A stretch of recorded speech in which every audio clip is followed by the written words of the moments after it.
जय बोलिए त्रिकालवर्ती त्रैलोक पूज विश्वाराध्य पंच परमेष्ठी भगवान की, अनंत अनंत सिद्ध परमेष्ठी भगवान की, वर्तमान जिन शासन नायक श्री वर्धमान महावीर भगवान की, परम पूज्य आचार्य भगवान श्री समंतभद्र स्वामी मुनि महाराज की, परम पूज्य सिद्धांत चक्रवर्ती आचार्य गुरुदेव श्री विद्यानंद जी मुनि महाराज की, विश्व कल्याणकारक अहिंसा प्रधान श्रीमद विश्व धर्म की, जैनम जयतु शासनम विश्व कल्याणकारकम। धर्म स्नेही सत श्रद्धालु यहाँ पर उपस्थित आप सभी भव्य वर पुंडरी पुण्यात्मा महानुभाव, आचार्य भगवान समंतभद्र स्वामी द्वारा विरचित रत्न कर्णक सावकाचार की वाचना में विगत दिवस देख रहे थे श्रावक और मुनियों का चारित्र। मुनियों का चारित्र सर्व पाप परिहार रूप होता है, श्रावकों का विकल चारित्र होता है, अणुव्रत होता है। इसके कल 3 वेद किए थे, अणुव्रत, गुणव्रत और शिक्षाव्रत। अणुव्रत के 5 वेद बताए, गुणव्रत के 3 वेद और शिक्षाव्रत के 4 वेद। अणुव्रत किसे कहते हैं, इस संबंध में जिज्ञासा आप लोगों की भी हो सकती है कि आपने भेद तो बताई 5, किंतु है क्या अणुव्रत। तो यहाँ पर कारिका नंबर 52 में आचार्य महोदय स्वयं अणुव्रत की परिभाषा बता रही हैं कि अणुव्रत क्या है। प्राणातिपात वितथ व्याहारास्तेय काममूर्छाभ्य स्थूलेभ्यो पापेभ्यो व्योपर मणव्रतम भवति। प्राणातिपात, प्राणों का अतिपात, व्यतिपात, वियोग। वितत, विगत, तथ, जिसमें से तथ माने तथ्य सत्यपना, तथा जैसा है वैसा यथार्थपना, विगत निकल गया है वह मिथ्या भाषण। वितत व्याहार यानी वचनालाप, स्तेय यानी चौरी, काम यानी विषय सेवन और मूर्छा आसक्ति से। स्थूलेभ्यो स्थूल से, पापेभ्यो पापों से, व्युपरमणम विरक्त हो जाना, त्याग कर देना, अणुव्रतम भवति वह अणुव्रत होता है। संक्षेप में परिभाषा समझ में आई। स्थूल हिंसा, स्थूल झूठ, स्थूल चोरी, स्थूल कुशील, स्थूल परिग्रह से व्यक्ति का नाम अणुव्रत है, क्योंकि व्यक्ति सूक्ष्म पापों का त्याग बाद में करता है। कई बार लोग कहते हैं महाराज जी मैंने रात्रि भोजन का त्याग कर दिया, मेरे मन में रात्रि भोजन करने का भाव आ गया, तो क्या मेरा नियम टूट गया? नहीं टूटा। क्यों महाराज जी? ये लोग कहना में रात्रि भोजन त्याग कर देते हैं, किंतु उनके मन में भाव आता है तो नियम नहीं टूटेगा। नहीं टूटेगा। आपने रात्रि भोजन करने का त्याग किया है। अच्छी बात यह है कि रात्रि में भोजन करने का विचार भी नहीं आना चाहिए, वह सूक्ष्म पाप है। पहले स्थूल का त्याग करो। स्थूल का त्याग पहले किया जाता है, सूक्ष्म का बाद में किया जाता है। जिसके माध्यम से मोटे मोटे पाप जीवन में आ रहे हैं, बड़ी बड़ी कीचड़ आ रही है, पहले उससे बचो। लघु क्षुद्र जो पाप हैं उनसे बाद में बचना होता है। व्यक्ति को पहले मांस का त्याग करना चाहिए कि रात्रि भोजन का त्याग करना चाहिए? सब लोग जानते हैं पहले मांस का त्याग करना चाहिए। पहले उसे शराब का त्याग करना चाहिए कि अनशन जल का त्याग करना चाहिए? सभी जानते हैं पहले शराब का त्याग करना चाहिए, अनशन जल का त्याग नहीं। वर्तमान काल में कुछ विद्वान लोग सूक्ष्म सूक्ष्म व्याख्या करके श्रावकों को डराते हैं। व्रती नहीं बन जाना, पाप लगेगा, अतिशय लगेगा, दोष लगेगा, व्रत भंग होने का बहुत पाप होता है, नरक में जाओगे। ऐसे डराने से व्यक्ति धर्म से दूर होता चला जा रहा है। साधु श्रावकों को धर्म के निकट लाना चाहते हैं, उसे समझाते हैं बेटा डरो मत, आचार्य शांत सागर जी महाराज समाधि के समय भी यही उपदेश दे के गई मराठी भाषा में, बाबा नो भ्यून का संयम धारण करा, संयम धारण के लिए बिना मुक्ति नहीं।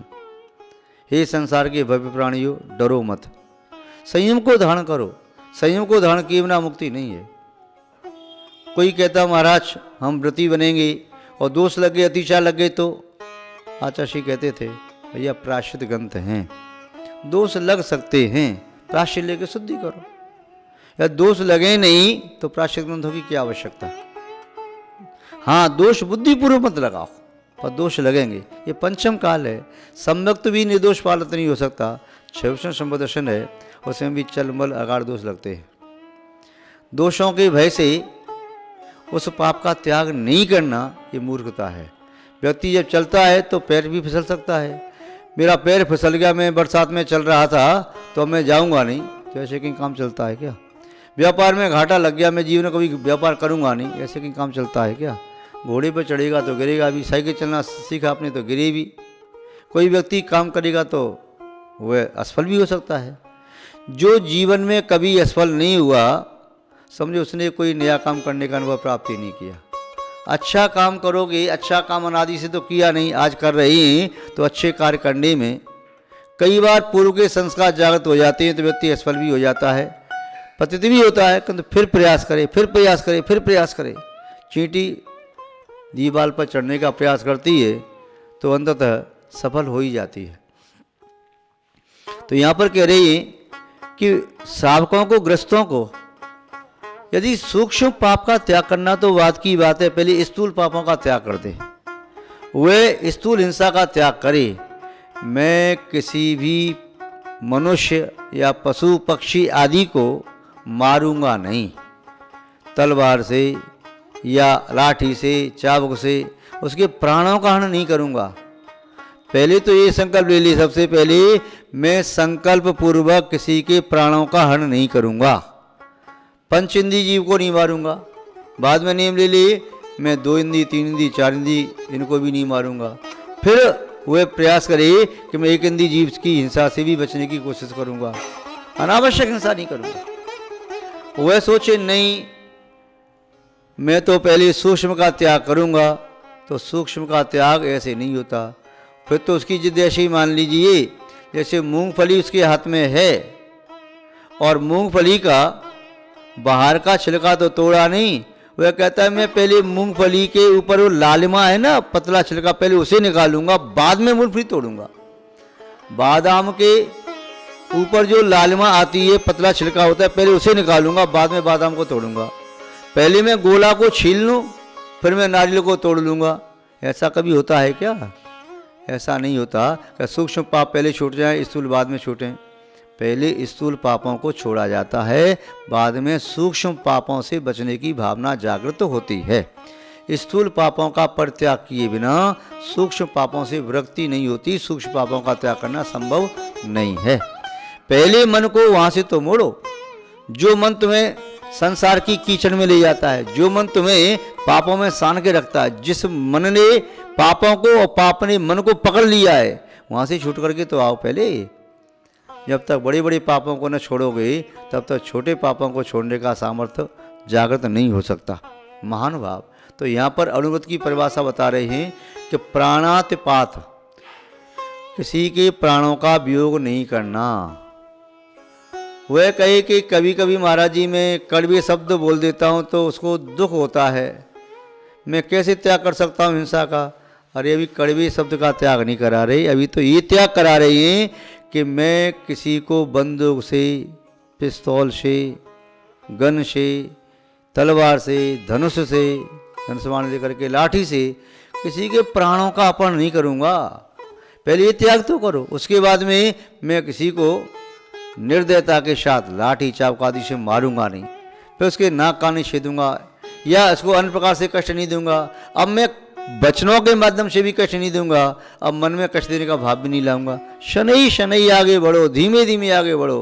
पहले शरीर से हिंसा का त्याग तो करो, तो स्थूल पाप का त्याग, तो पाप में पहले हिंसा का त्याग। फिर है वितत, मोटे झूठ नहीं बोलना।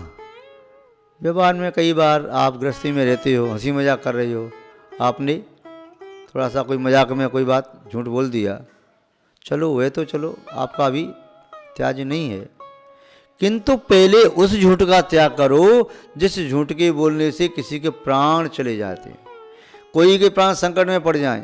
ऐसा झूठ मत बोलो जिसके माध्यम से उसका परिवार बिखर जाए। ऐसा झूठ मत बोलो जिस झूठ के कारण महाभारत जैसे युद्ध हो जाए। तो पहले उस स्थूल झूठ का त्याग करो, स्थूल चोरी का त्याग। महाराज जी, मैं कई बार दूसरों के प्रवचनों को ले लेता हूँ मैं, या शास्त्र की बातों को मैं ग्रहण कर लेता हूँ, तो चोरी नहीं है। मैंने भगवान का कंधों तक ले लिया तो क्या चोरी नहीं है?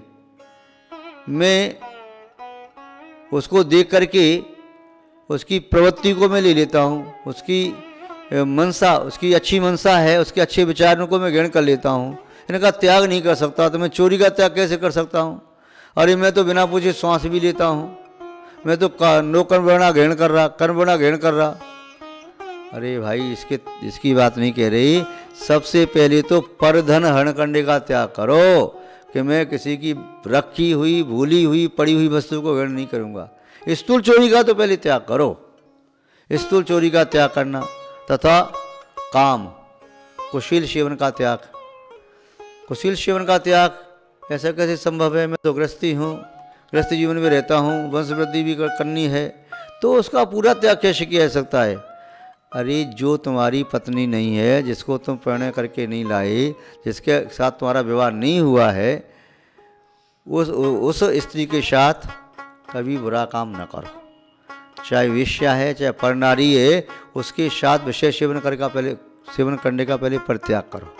वहाँ से तो पहले बढ़ो आगे, फिर उसका परित्याग करोगे तो आगे फिर आपका मन होगा कि स्वकीय स्त्री में भी मैं अधिक्रमण न करूँगा, उसमें भी मैं क्रम से पर्व के दिनों में त्याग करता हूँ, बाद में 4 दिन से 8 दिन का त्याग करता हूँ ब्रह्म का, 8 दिन से फिर 12 दिन, फिर 16 दिन, 20 दिन, 24 दिन, फिर 28 दिन, और आगे महीने के पूरे 30 से 31 दिन का मैं पूरा त्याग करता हूँ।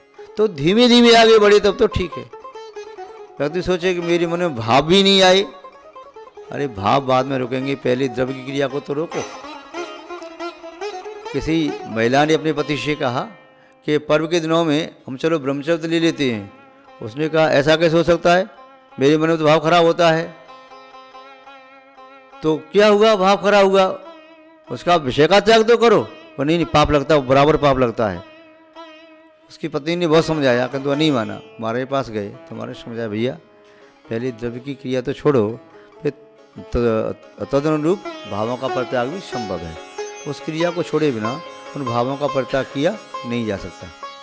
परिग्रह मूर्छा, आपने यदि परिग्रह का प्रमाण नहीं किया है तो 3 लोक में जितने भी वस्तुएं हैं उन सबके ग्रहण करने का दोष आपको लगेगा। और आपने परिग्रह की सीमा बना ली, इतने परिग्रह के अतिरिक्त अन्य सभी परिग्रह का मैं त्याग करता हूँ, तो आपको सबका आसव नहीं होगा, सब पदार्थों संबंधी आसव नहीं होगा। जितना है उतना आपका आसव होगा। और देखो, उतना ही आपका राग है, उतनी भी आपके मन की प्रवृत्ति होगी। जैसे किसी किसान के पास 4 खेत हैं, किसी के पास 100 खेत हैं, किसी के पास 1000 खेत हैं, 10,000 खेत हैं, तो गाय यदि खेत में आ गई तो जिसके खेत बहुत ज़्यादा है उसे बहुत ज़्यादा चिंता रहेगी, जिसके 4 खेत हैं 4 की चिंता रहेगी। 4 के अलावा 5वें खेत में यदि गाय आ गई, फसल सूख रही है या पानी ज़्यादा हो गया, तो उसे चिंता नहीं होगी, विकल्प नहीं आएगा। अपनी दुकान पर विकल्प आता, मेरी दुकान से कोई चोरी करके नहीं ले जाए, सामने वाली दुकान से चोरी करके ले जाए, तो उतना विकल्प नहीं आता। यदि आपने परिग्रह का प्रमाण कर लिया है, कितने परिग्रह से ज़्यादा मैं परिग्रह नहीं रखूँगा, तो फिर आपका त्याग किए हुए परिग्रह से आपका आसव नहीं होगा। त्याग किए हुए परिग्रह से होने वाली आसव से आप बच गए, और उसके बचे जाने से आप किंचित संसार के बंधनों से भी बचे। तो व्यक्ति पहले सीमा बनाए। महाराज जी, ये भी सीमा होती है क्या? उसने अपनी सीमा बनाई है, मैं 6 खंड से ज़्यादा राज्य नहीं रखूँगा। उसने सीमा बनाई है, मैं 96 रानियों से ज़्यादा रानी नहीं रखूँगा। उसने सीमा बनाई है, मैं 18 करोड़ घोड़े और 84 लाख हाथी रखूँगा। मैं नौ निधि 14 रत्न रखूंगा, तो ये कोई सीमा बनाना होता है क्या? इससे हमने सीमा बनाई ही नहीं, सीमा नहीं बनाई ना, तो तुम्हें संपूर्ण का सब हो रहा है। उसने उतनी ही सीमा बना ली तो कम से कम और सबका तो त्याग कर दिया। अन्य जो द्रव्य था उससे होने वाली आसव से तो बच गया।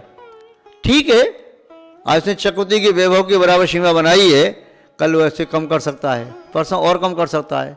कम तो कर सकता है, कम करते जाओ, कम करते जाओ, कम करते जाओ, किंतु बढ़ा नहीं सकता। तो कम करते करते बिल्कुल अल्प परिग्रह तक ले आए श्रावक व ग्रस्त, बाद में सकल परिग्रह का त्याग करके फिर महावती बन सकता है। चर मोदी यहाँ कह रहे हैं कि स्थूलेभ्यो पापेभ्यो, स्थूल पापों से व्युपरमण विगत रमण, यानी विरक्त होना, अनुव्रत होती, ये अनुव्रत होता है। यानी अभी संक्षेप में इतना समझें कि मोटे मोटे पाप हैं, बड़े बड़े पाप हैं, उन बड़े बड़े पापों का परित्याग करना है, फिर छोटे छोटे का परित्याग बाद में करना। यदि किसी व्यक्ति को हार्ट अटैक पड़ गया हो और उसके पैर में कहीं फुंसी भी हो गई हो, तो डॉक्टर पहले फुंसी का ऑपरेशन करेगा कि पहले हार्ट का? यदि हार्ट अटैक पड़ा है और उसका ट्रीटमेंट नहीं किया तो मृत्यु ही हो जाएगी। फुंसी का ट्रीटमेंट नहीं करे तो मृत्यु प्राप्त नहीं होगी। तो पहले मेजर प्रॉब्लम है उसका पहले समाधान किया जाता है, माइनर प्रॉब्लम तो बाद में उसको दूर किया जा सकता है। जो स्थूल पाप है वे ग्रस्तों के जीवन की मेजर प्रॉब्लम है, बहुत बड़ी समस्या है। यदि बड़े बड़े पापों का त्याग कर दिया तो ग्रस्तों की लगभग मान के चलो 80 और 90% समस्याओं का समाधान अपने आप हो जाएगा। ज़्यादा पापों का त्याग कर दिया, अपनी परिग्रह का परिमाण कर लिया, तो लोभ की अग्नि अपने आप शांत होने लगेगी। अरे क्या करना मुझे इतनी सारी संपत्ति लेकर के, मेरी थोड़ी सी जिंदगी, उसका भी भरोसा नहीं। ज़्यादा से ज़्यादा मैं कितना जीऊँगा? वर्तमान काल में व्यक्ति की उम्र कितनी हो सकती है? 100 साल, 120 साल। महावीर स्वामी की उम्र तो 72 साल ही थी। अब मेरी उम्र इतनी हो गई है, मुझे क्या करना है? और हो सकता है कल भी मेरी मृत्यु आ जाए तो। इसीलिए वह व्यक्ति इस प्रकार स्थूल पापों का त्याग करके अनुवृत्ति बनता है, और जो अनुवृत्ति बन गया समझो वह संसार सागर से पार होने के लिए नौका में बैठ गया। तो आप सभी भी अनुवृत्ति बनने की चेष्टा करें, संसार सागर से पार होने के लिए संयम की नौका में बैठें और संयम की नौका में बैठ करके भाव पार करें। आप सबका मंगल हो, शुभ हो, कल्याण हो। निषद भावनाओं के साथ शब्द श्रृंखला को विराम देते हैं। जय बोली श्री शांतनाथ भगवान की, परम पूज्य आचार्य गुरुदेव श्री विद्यानंद जी महाराज की, अहिंसामय विश्व धर्म की।